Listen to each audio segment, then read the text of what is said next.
Maayong adlaw sa tanan, ilibin na gayod sa akong mga kaubang sundalo sa Philippine Army.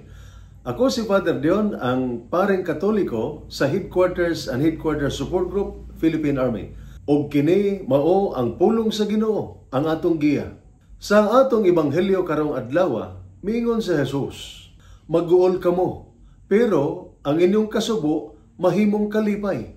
Og ang inyong kalipay dili na gayod makuha o mailog ni bisan kinsa. Dili kini ang kalipay nga tungod lang sa medalya, promotion o halangdong pasidungog.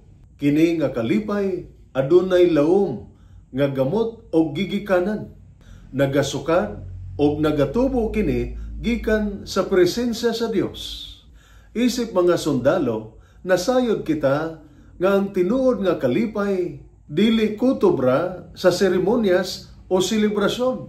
Kay kumabot ang kasakit, kakapoy o kalisdanan, unsa naman lay mahabilin. Mao nga lahi ang kalipay nga gipasabot sa Ginoo. Kini ang kalipay nga nagapadayon bisan sa kasakit. Sama sa sundalo nga layo sa pamilya, pero makapangadji, makaampo o makapahimulos sa hilom nga kusog sa Ginoo. Sama sa usa ka amahan nga bisan kapoy makahimo gihapon sa pagpahiyom tungod sa gugma sa anak. Sama sa asawa nga bisan gimingaw magpabilin nga lig-on tungod sa pagsalig sa Dios.